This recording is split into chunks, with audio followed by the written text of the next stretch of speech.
가을에 문턱에 선 느낌이 많이 드시죠? 아침과 저녁, 이제는 낮과 많은 기온차가 생기는지 선선함이 느껴지는 때가 온 것 같습니다. 좋은 계절의 시작을 알리는 9월의 첫 주일, 주님 앞에 잘 오셨습니다. 오늘도 주님의 이름으로 여러분들을 환영합니다. 이달에 우리는 디모데전서 그리고 여호수아 말씀을 읽으면서 주님의 인도하심을 받게 될 것입니다. 그 옛날 이스라엘 백성의 광야 길을, 그 길을 구름 기둥과 불 기둥으로 인도하셨던 것처럼 이 한 달 동안 광야와 같은 세상에서 말씀하시고 인도하시는 주님의 길을 따라서 기쁨과 만족, 안식과 위로, 은혜와 평안을 누리시기를 축복합니다. 오늘 설교를 시작하면서 최근 따끈따끈하게 출판된 책을 여러분들에게 하나 소개를 하고 싶은데요. 그 책의 제목은 교회 사랑 설명서입니다. 인터넷을 통해서 이 책을 좀 소개를 받아 이 책을 제가 아직은 다 읽지는 못했는데 대략 훑어봤을 때 이 제목도 참 신선한 느낌을 제가 받았어요. 무슨 책인가 좀 훑어봤습니다. 제목이 알려주는 것처럼 이 책은 구원을 받아 교회에 속하게 된 성도들이 어떻게 교회를 사랑할지를 잘 안내해 주고 있습니다. 교회를 두고 뭐라고 설명하냐면 세상을 향한 하나님의 계획의 심장부다라고 말하면서 8가지의 키워드, 작은 주제들을 중심으로서 이야기를 쭉 엮어가고 있습니다. 제가 좀 그렇게 잠깐 간단하게 소개를 해드리면 이런 주제입니다. 소속과 환대와 모임, 돌봄과 섬김과 존경, 전도와 파송, 이러한 8가지의 작은 주제들을 중심으로 이야기를 엮어가면서 성도인 우리가 어떻게 교회를 사랑할 수 있을까 하는 것을 우리에게 잘 전달해 줍니다. 제가 조만간 읽어보려고 해요. 여러분들도 한번 혹시 가을이 됐으니까 마음이 있으신 분들 한번 일독을 하기를 권면하고 싶습니다. 오늘 설교의 제목을 뭐라고 정했냐면 교회 생활 설명서 이렇게 붙였어요. 도용을 한 거죠. 이렇게 제목 붙여입니다. 여기서 교회 생활이라고 말할 때 이런 의미를 좀 여러분들이 생각하시면서 말씀을 들으면 좋겠어요. 교회당에서 지내는 생활이 교회 생활이다. 이렇게만 생각하지 마시라는 겁니다. 조금 넓혀서 교회인 저와 여러분의 생활 전체를 의미하는 뜻도 있다. 이렇게 생각을 하면서 오늘 말씀의 길을 기울여 보시기를 바랍니다. 오늘도 말씀과 함께 역사하시는 성령께서 우리 모두를 감화하셔서 말씀으로 새롭게 해주시기를 바랍니다.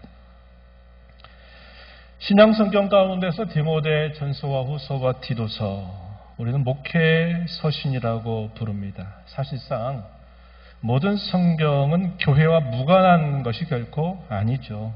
하지만 특별히 이 세 권의 성경은 교회에 대한 직접적인 많은 가르침을 담고 있기 때문에 이 세 권의 성경을 목회 서신이라고 부릅니다.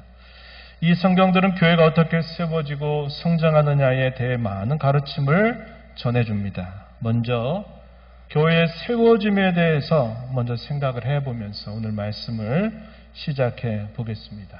교회가 세워지는 것은 근본적으로는 하나님의 뜻과 계획, 그분의 일하심으로 세워지는 것이지만 우리 편에서 볼 때 교회는 복음의 일꾼들의 수고와 헌신으로 세워진다 하는 것입니다.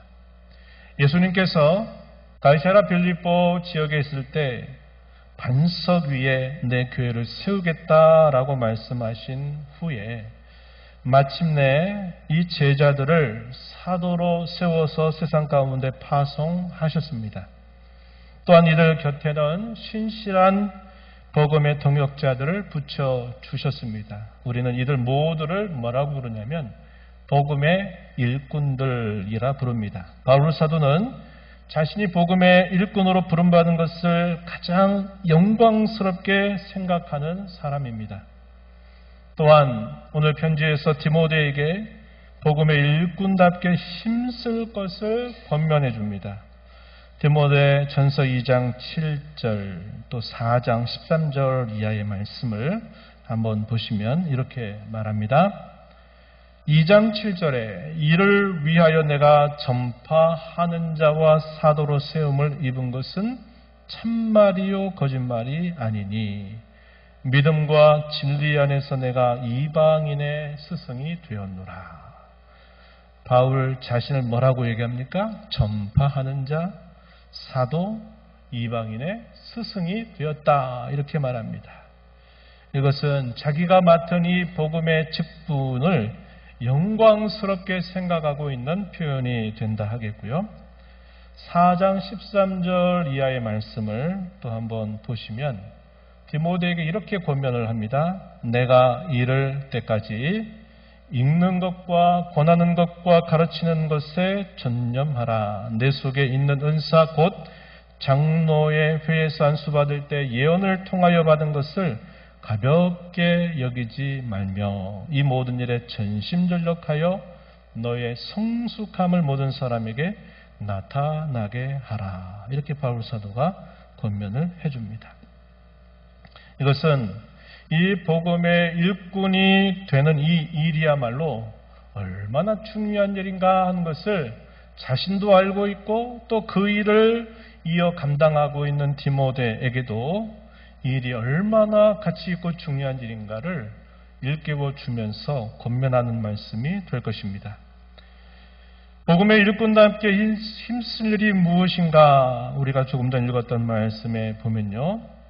자신이 장로회에서 임직받을 때 받은 은사를 통해서 성경을 공적으로 읽는 걸 말합니다. 공적으로. 여기 읽는 것이란 말의 의미는 내가 개인적으로 읽는 것을 말하는 게 아니라 성도들이 함께 공적으로 소리내서 읽는 걸 말해요.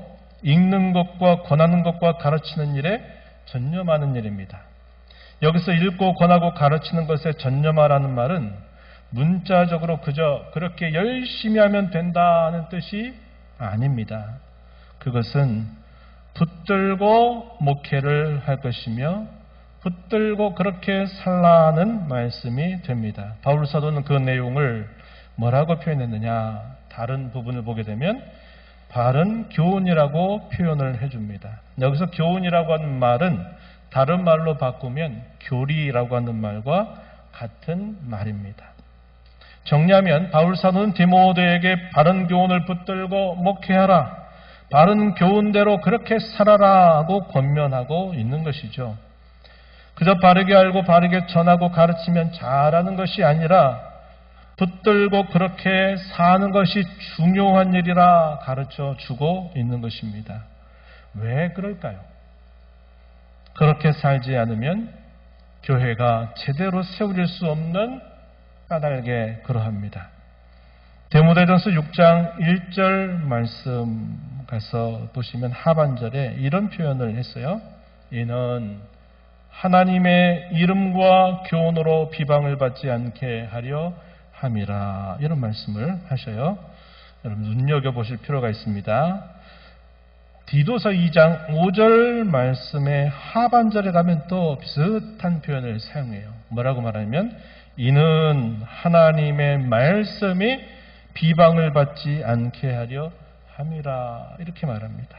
조금 뒤로 10절 2장 10절 가서 보면 또 이렇게 말합니다. 모든 참된 신실성을 나타내게 하라.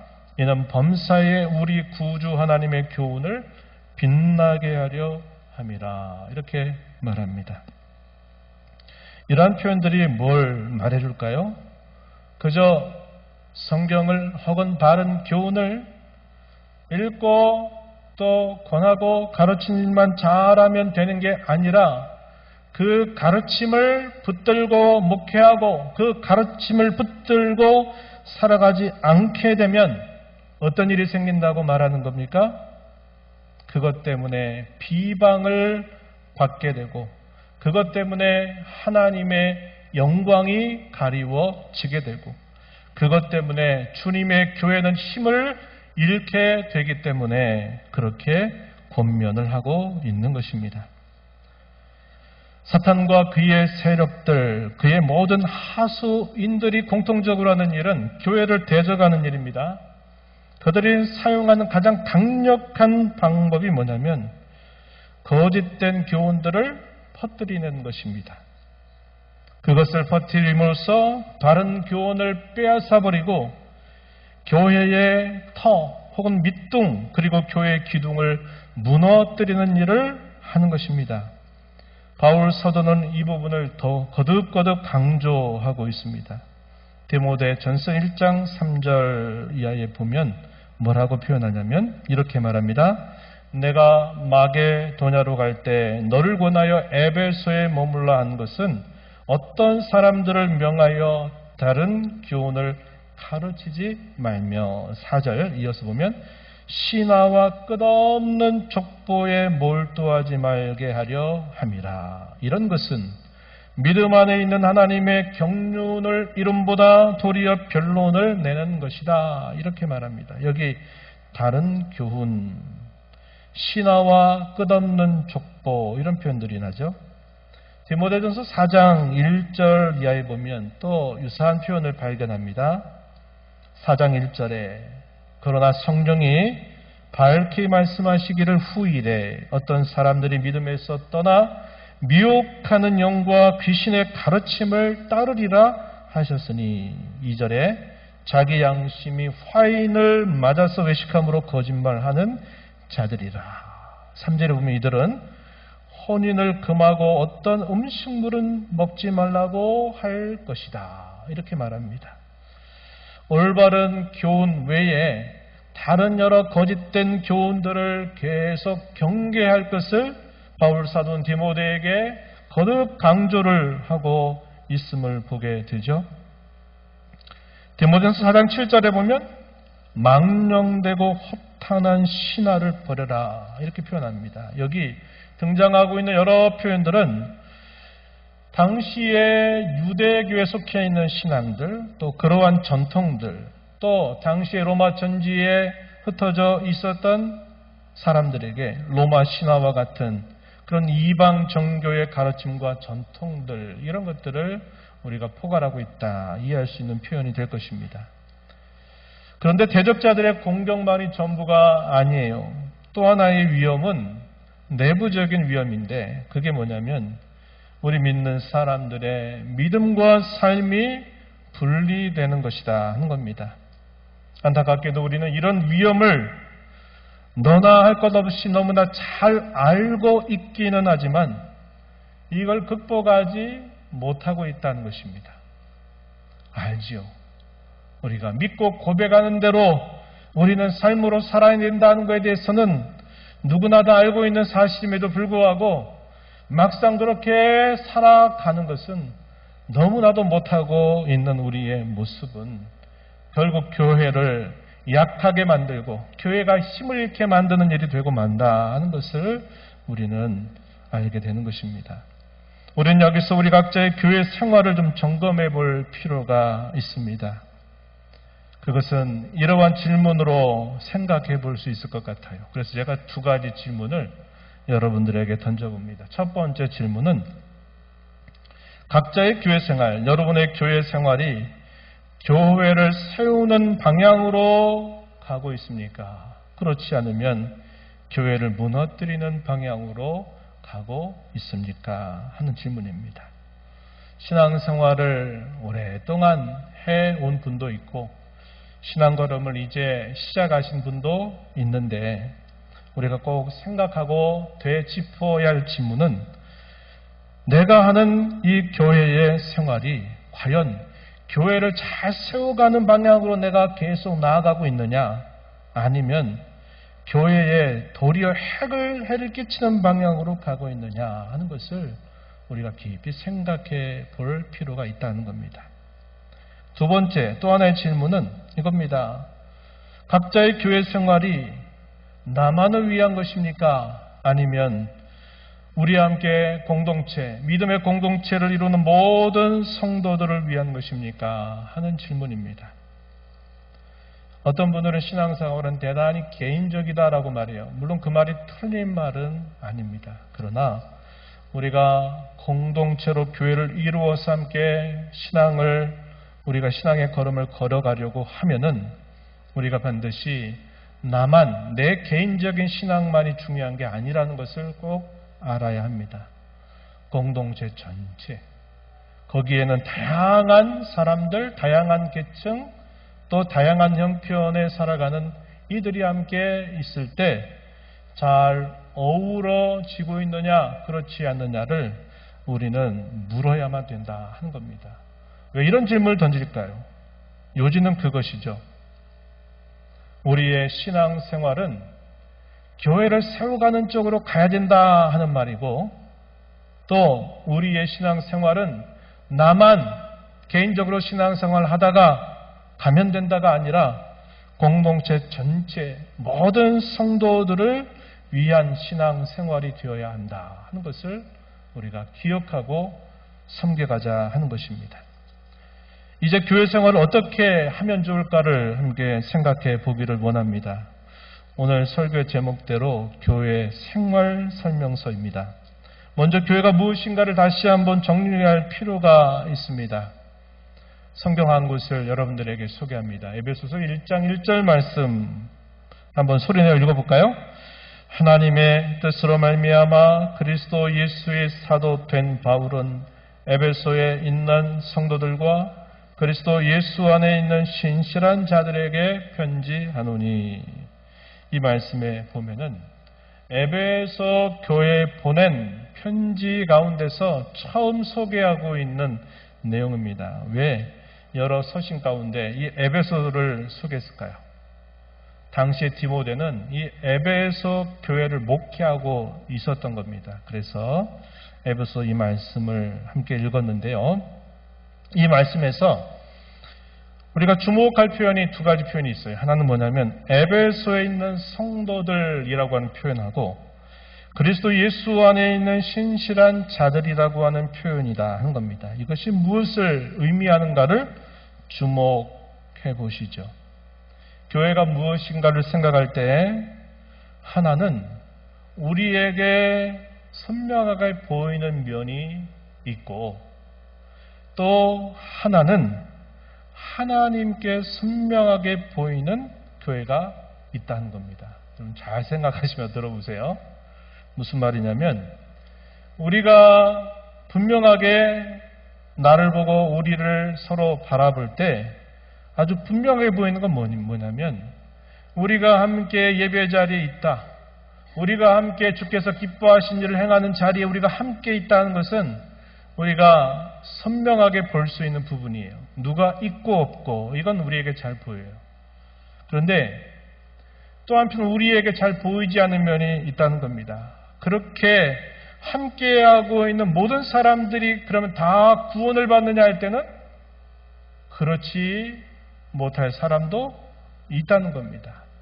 그래서 우리가 대략은 짐작으로 알 수 있지만 정확하게는 모르는 그런 면이 있는 거예요. 그러나 하나님께서 보실 때는 다 아는 겁니다.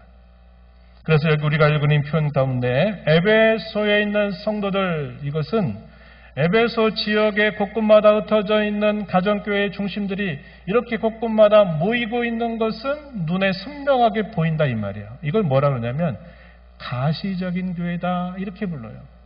그런데 그럼 에베소에 모이는 모든 신자들은 다 구원을 받은 사람입니까 할 때는 그러기를 바랍니다라고 답변할 수 있지만 그렇다고는 확정적으로 말하지는 못해요. 왜? 보이는 교회 안에는 알곡도 있고 쭉정이가 있다고 하는 주님의 말씀이 분명히 있기 때문에 그러한 겁니다. 그런데 그 다음에 표현해 보세요. 그리스도 예수 안에 있는 신실한 자들이라고 하는 이 표현은 하나님은 분명히 그것을 확정적으로 보고 알고 계시다는 거예요. 이것을 우리 편에서는 잘 안 보인다. 그래서 그걸 뭐라 그러냐면 비가시적 교회다. 이렇게 부르고 있다 하는 겁니다. 그렇다면 이 비가시적인 교회는 확정적이죠. 하나님은 다 아시잖아요. 그럼 가시적인 교회는 불확정적이다 하는 겁니다. 이런 의미가 있다는 것을 우리가 보게 돼요. 교회를 한마디로 정의하면 시간과 공간을 초월해서 구원받은 신자들 전체나 그들의 모임을 우리는 교회라고 부릅니다. 이걸 작게 말하면 구원받은 우리가 곧 뭐다? 교회다 이 말이에요. 교회. 이게 성경적 정의입니다. 우리가 이런 정의를 생각하지 못하면 항상 어떤 생각에 머물러 있느냐? 이 예배당, 이 교회당을 교회라고 항상 생각하고 우리는 거기에 다니고 있는 사람이라고 늘 생각해요. 왔다 갔다 하는 사람, 출입하는 사람이라고 생각해요. 그게 아니다 이 말이에요. 뭐가 교회냐? 구원받은 우리가 바로 교회다. 이게 성경에서 정의해주는 교회의 정의가 된다 하는 겁니다. 우리가 이곳에서 모일 수도 있고 아니면 우리가 다른 지역에 가서 거기에서 바깥에서 모일 수도 있어요. 그것도 교회다 이 말이에요. 그래서 교회에 대한 중요한 정의는 건물이 아니라 바로 구원을 받아 함께 모임을 이루고 있는 우리가 바로 교회다 하는 이 정의를 우리가 분명히 가지고 있어야 합니다. 우리는 목삼동에 있는 이곳을 중심으로 교회를 이루고 있습니다. 함께 모이기도 하고 함께 흩어지기도 합니다. 그러나 우리는 모여도 흩어져도 교회입니다. 이것을 우리가 모이는 교회다 혹은 흩어진 교회다라고 부를 수 있어요. 모여도 교회요, 흩어져도 우리가 교회라고 하는 사실을 잊지 마시기 바랍니다. 주일을 보내고 여러분이 일터에 가고 가정으로 돌아가고 여러분들이 살아가는 삶의 자리는 그건 교회가 아닌 게 아니에요. 여러분은 삶의 터전에서 살고 있어도 교회입니다. 교회. 이 말을 왜 기억해야 될까요? 태계 사람들은 예배당 안에서는 조심하고 안 그런 척하고 뭔가 신앙이 좋은 것처럼 보이다가 예배당 문을 나가면 그때부터 그 마음속에 남아있는 그 부패한 본성들을 따라서 말하고 또 범죄하고 행하는 일들이 너무나 많다는 거예요. 기억하세요. 우리는 주의 이름으로 함께 약속된 시간에 약속된 장소에 모여서 이렇게 예배 자리에 있어도 교회요. 우리가 이 모임을 폐하고 각자의 삶의 자리에 돌아가서 일터에서 가정에서 살아도 나는 여전히 뭐다? 교회다. 교회. 어떤 교회? 흩어진 교회로 여전히 나는 교회로 살아간다고 하는 의식을 의식적으로 여러분들이 생각을 하셔야 돼요. 예배당 안에는 거룩한 척하고 경건한 척하다가 예배당만 나가면 또 옛날에 그 모습 그대로 따라가는 그런 생활을 청산해야 돼요. 청산. 정리해버려야 된다 이 말이에요. 우리는 하나님의 은혜로 부르심을 받아 교회를 이룹니다. 우리 각자는 사도신경의 고백대로 거룩한 공교회의 한 일원 혹은 한 지체로서 교회를 이룹니다. 우리 주님께서는 우리를 불러서 각자의 자리를 마련해 주셨습니다. 고린도 전서 12장에서는 이것을 이렇게 표현해요. 직분과 은사와 사역을 주셨다고 이야기합니다. 그러므로 우리 각자의 자리에서 맡겨주신 직분, 은사, 사역의 요구가 되는 교훈을 잘 받고서 그것에 따라서 힘써 행하는 저와 여러분이 되어야 합니다. 바울 사도는 이 성경에서 이 디모데전서에서 목사와 장로, 집사들에게 요구되는 자세와 자질이 무엇인가를 자세하게 말해 줍니다. 그리고 그것에 따라서 교회를 이루는 성도들 가운데 어떻게 행해야 될지를 가르쳐 주고 있습니다. 이러한 것들은 주께서 부르신 각자의 부름의 자리에서 힘써 행한 일들에 대한 것입니다. 여기서 우리가 관심을 기울이고자 하는 부분은 공동으로 행한 일들에 대한 것이에요. 여기서 다음 몇 구절을 여러분들에게 다시 제시하고 그 요점이 뭔가를 말해보겠습니다. 디모데전서 3장 7절 말씀에 보면 또한 외인에게서도 선한 증거를 얻은 자라야 할지니 비방과 마귀의 올무에 빠질까 염려하라. 이런 말씀이 주어집니다. 디모데전서 5장 10절 가서 보시면 선한 행실의 증거가 있어 혹은 자녀를 양육하며 혹은 나그네를 대접하며 혹은 성도들의 발을 씻으며 혹은 환난당한 자들을 구제하며 혹은 모든 선한 일을 행한 자라야 할 것이요. 14절에 가면요. 하반절에 대적에게 비방할 기회를 조금 더 주지 말기를 원하노라 이런 표현을 하고 있습니다. 6장 1절 가서 보시면 이런 말씀을 해요. 하반절에 이는 하나님의 이름과 교훈으로 비방을 받지 않게 하려 함이라. 이 표현이 여러 번 반복되고 있다는 것을 제가 여러분들에게 소개하는 겁니다. 이 하나의 표현이 주어지는 대상은 좀 다른 대상들인데 다른 대상일지라도 비슷한 뜻을 계속 바울 사도가 디모데에게 알려주는 그 뜻이 무엇일까요? 그 요점이 무엇이냐는 겁니다. 이 말씀들의 요점은 바른 교훈에 따라서 선한 행실을 보이고 선한 증거가 있어야 한다 하는 것입니다. 그렇지 않게 되면 마귀의 올무에 빠지게 되고 대적들에게 비방할 기회를 주게 되며 하나님의 이름과 교훈이 비방을 받게 되기 때문입니다. 이것은 우리가 앞에서 생각한 것처럼 교회를 세워가는 게 아니라 교회를 무너뜨리는 행위가 되는 것이죠. 오늘 우리는 우리의 교회 생활에 있어서 건전한 교훈이 얼마나 중요한가를 함께 생각해 보았습니다. 이 말씀을 가지고 저와 여러분의 삶에 몇 가지로 적용해 보는데 첫 번째는 건전한 교훈을 열심히 배우자고 하는 것입니다. 먼저 이 표현과 비슷한 몇 가지 표현들을 우리가 주목해 볼 수 있겠는데 이 건전한 교훈이 무엇인가 이해하는 데 도움이 될 겁니다. 디모데전서 1장 10절에서는 이걸 뭐라고 표현하냐면 바른 교훈으로 말했어요. 이어지는 11절에서는 뭐라고 말하냐면 영광의 복음을 따른 것이다 이렇게 묘사했습니다. 4장 6절에서는 믿음의 말씀과 좋은 교훈이라고 말해줘요. 6장 3절에 가면 바른 말, 곧 그리스도의 말씀과 경건에 관한 교훈이라 이렇게 표현되고 있습니다. 그래서 이 디모데 전서에서 건전한 교훈, 이 교훈에 대하여 이런저런 표현들로 말을 다르게 사용은 하지만 똑같은 뜻을 전달하고 있구나 하는 것을 우리가 확인할 수 있어요. 이런 건전한 교훈이 중요한 이유는 마치 교회를 집으로 비유할 때 그러한 교훈을 터와 기둥으로 교회가 삼고 있기 때문인 것입니다.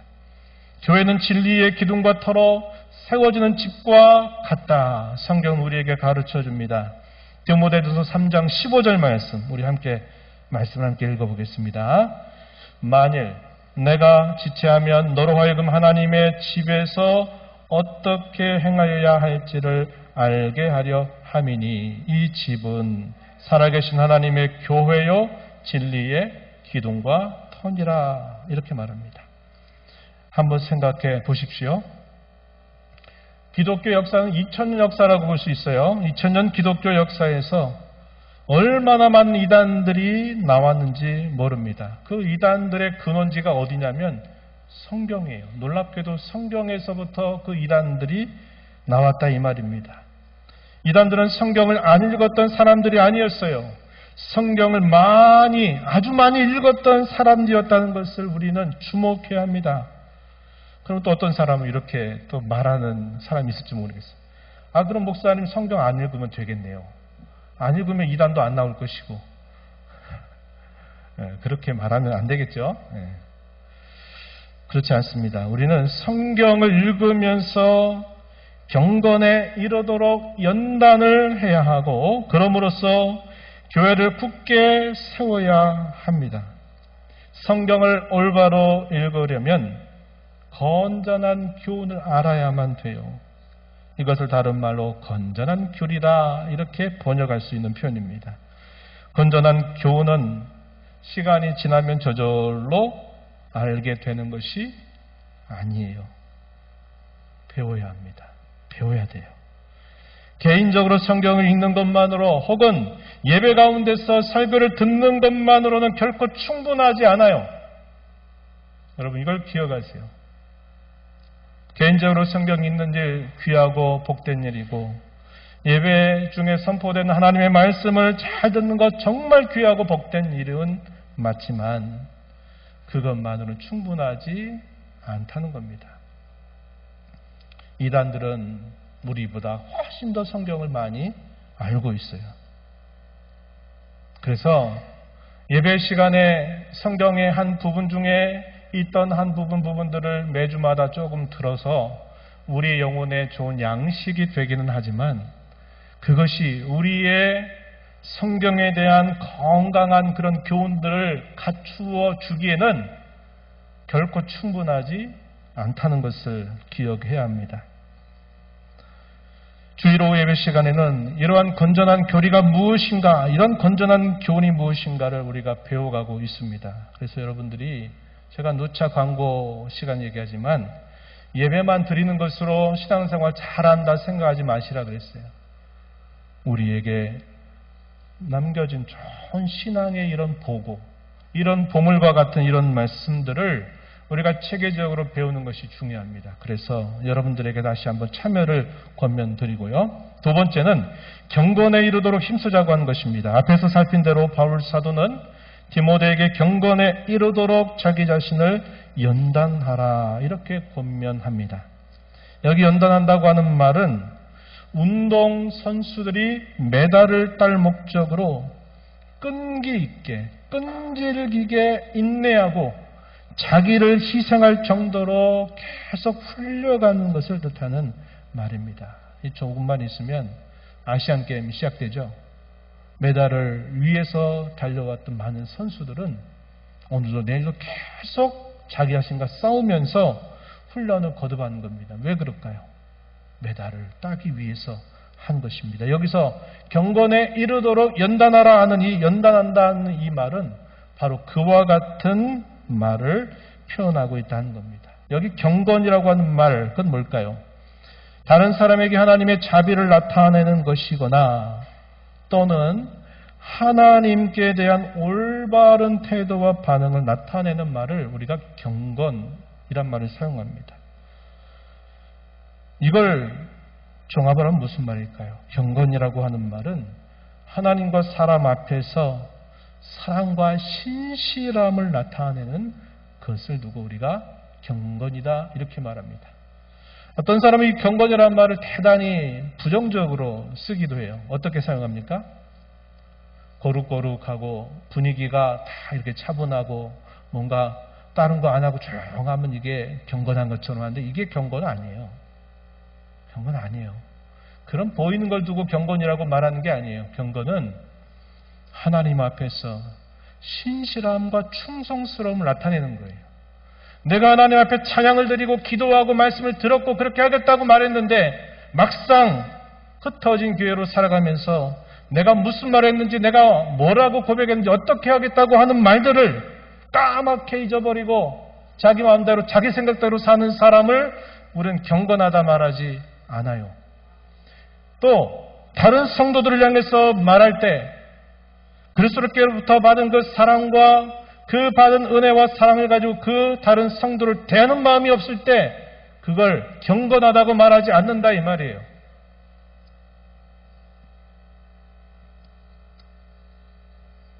경건은 건전하고 좋은 교훈의 목표라는 것을 여러분 꼭 기억하십시오. 디모데전서 6장 3절에 누구든지 다른 교훈을 하여 받은 말 혹은 우리 주 예수 그리스도의 말씀과 경건에 관한 교훈을 따르지 아니하면 이렇게 말했는데 여기 경건에 관한 교훈이라고 하는 말은 경건을 따르는 교훈으로 즉 교훈의 목표 혹은 교훈의 지향점이 바로 이 경건이라고 하는 사실을 우리에게 알려주고 있어요. 이것에 대해서는 디모데전서 1장 5절에서도 분명하게 설명해 줍니다. 우리 함께 읽어볼까요? 디모데전서 1장 5절 이 교훈의 목적은 청결한 마음과 선한 양심과 거짓이 없는 믿음에서 나오는 사랑이거늘 바른 교훈, 건전한 교훈의 목적은 청결한 마음과 선한 양심, 거짓이 없는 믿음에서 나오는 사랑이라고 말합니다. 바울 사도는 이것을 간단하게 뭐라고 표현했냐? 두 글자로 경건이란 말로 표현하고 있는 것입니다. 정리하자면 건전하고 올바른 교훈은 우리를 경건으로 이끈다고 하는 것입니다. 반대로 말하면 경건에 이르지 못하는 교훈은 바른 교훈이라고 볼 수 없다는 거예요. 그렇다면 이런 경건은 주님의 교회를 굳게 세우는 데 있어서 얼마나 중요한 덕목인가를 우리는 알 수 있습니다. 교회가 세상 가운데 힘을 잃어버리는 이유가 무엇일까요? 교회가, 성도가 세상 사람들에게 힘을 잃고 무시를 받게 되는 이유가 뭘까요? 진리를 가지고 있으면서도 경건하지 못하기 때문인 것입니다. 결국 경건하지 않은 교회와 성도는 굳게 설 수 없는 것이죠. 마지막으로 경건에 큰 이득이 되는 것과 손실이 되는 것이 무엇인가를 우리는 살펴볼 수 있습니다. 바울 사도는 이 점을 강조하고 있어요. 왜 그럴까요? 중요하기 때문이죠. 한마디로 말하면 자족하느냐, 그렇지 않느냐에 따라서 경건에 큰 이득이 되기도 하고 손실이 되기도 한다는 것입니다. 자족, 만족하는 거죠. 내게 주어진 내 삶의 자리에 만족하는 마음이죠. 자족은 경건에 큰 이득이 되지만 반대로 돈을 사랑하는 것은 경건에 큰 손실이 된다고 알려줍니다. 디모데전서 6장 6절로부터 10절 말씀 한번 우리가 볼 수 있는 중요한 말씀이에요. 우리 함께 소리 맞춰서 소리내서 한번 읽어보겠습니다. 읽어봅니다. 그러나 자족하는 마음이 있으면 경건은 큰 이익이 되느니라.